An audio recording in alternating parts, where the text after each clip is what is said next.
All right, soulmates. Nelson Mandela's granddaughter, Indalika Mandela, defends Prince Harry and Meghan Markle from false reports of profiting off her grandfather's name in The Independent. She criticizes the media for misquoting and weaponizing her words and instead praises their commitment to defending marginalized groups. She says she admires the couple for their commitment to helping vulnerable people, women and people of color.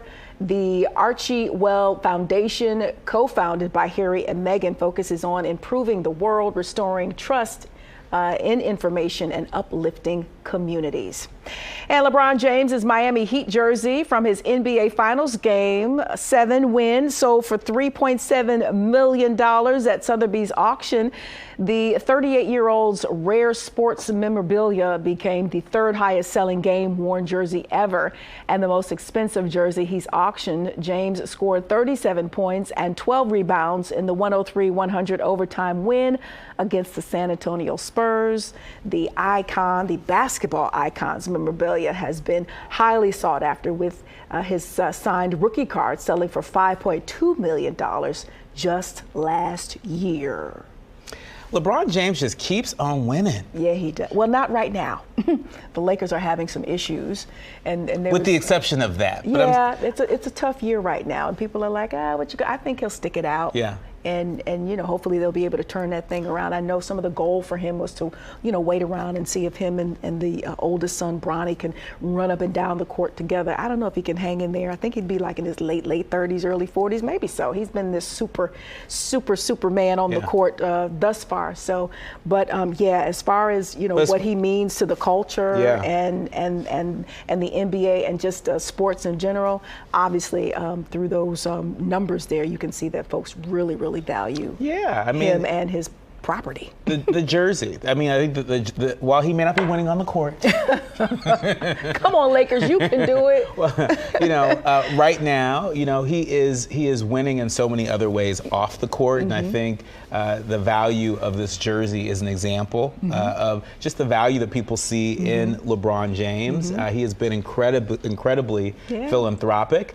not just in California, but in Ohio and really everywhere he's been. And you know, I am a part of a lot of people that I think are just rooting for LeBron James on and off the court. Let's not fail to mention the billionaire status. Like when you look back at the stats and from whence he came, him and the family, amazing journey. And billionaire status with integrity intact, you know, with a commitment to community. And the culture. And a willingness to call things out. We love it. When he sees something that is unjust. LeBron James is not afraid to get into some good trouble. That's it. But speaking of not afraid to go somewhere, hopefully y'all ain't afraid to go to the theater, because AMC Theaters is honoring Black History Month with a $5 movie ticket deal through February 28th. That means all 28 days, y'all. You can go to AMC. Over 200 locations will offer reduced price tickets to films by Black actors and creators, including The Woman King, Devotion, Till, and Black Panther: Wakanda Forever. A new movie will be featured at participating locations each week throughout the promotion. The initiative originates from AMC's Council on the African American Experience, an internal group dedicated to promoting diversity and inclusivity. Elizabeth Frank, AMC's Chief Content Officer, says the program aligns with the theater chain's commitment to showcasing diverse talent on the screen. All right, let's talk about Riri, as all of the attention has been on the billionairess, is that a word? For months ahead of the 2023 Super Bowl halftime show, and Apple Music offers fans an exclusive look into her journey with Road to Halftime. Now, the service features curated beats and is now available, and in the special, Jay-Z calls Rihanna a generational talent. Rihanna will also sit down with Apple Music for a press conference that happens on February 9th. The Super Bowl 57 game will be held on February 12th at State Farm Stadium. That's in Glendale, Arizona.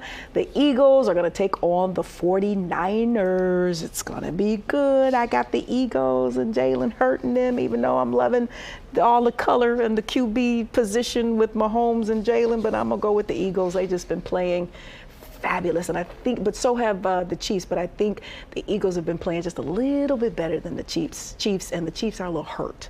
So there's my prediction. Well, I'm rooting. It should be a good competitive game, though. It should be, but surprise, surprise, I'm going to be rooting for the 49ers. California's my home state. And so I root for California teams, the 49ers. I root for the Golden State Warriors, for the LA Lakers. We have a lot of really great teams and great talent in the Golden State. And so I don't know if you want to put forward a friendly wager. No.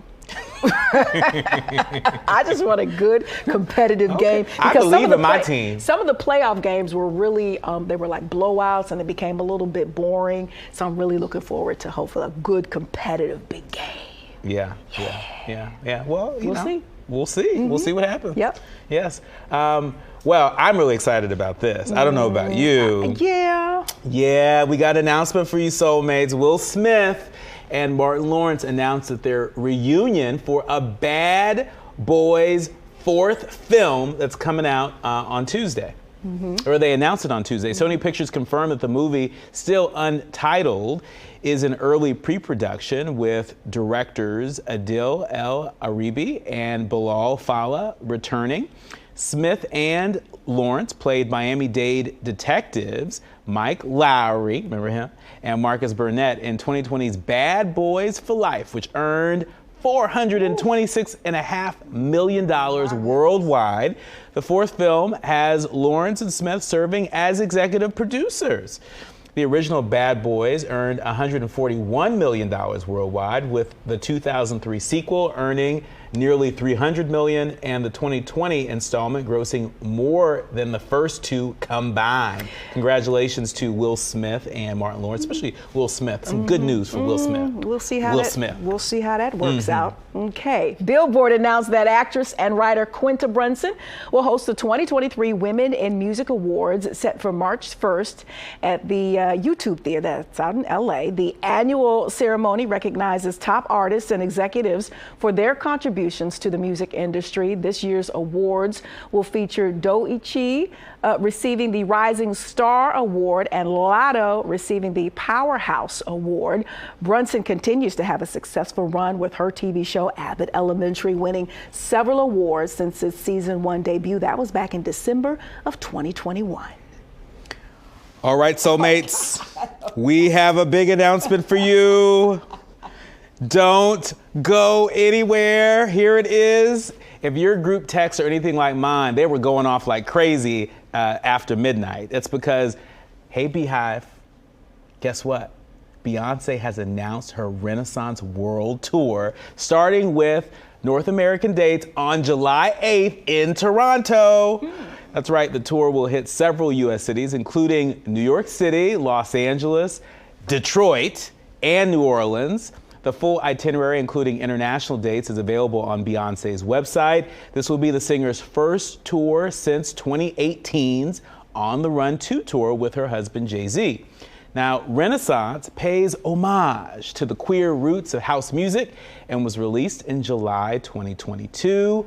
Beyonce's tour announcement follows her recent controversial concert in Dubai, where she was paid $24 million to perform. Ooh, and if you're from these parts, you can double dip. Toronto's only 4 hours away. I keep telling Detroit, you, road trip. Chicago, yeah.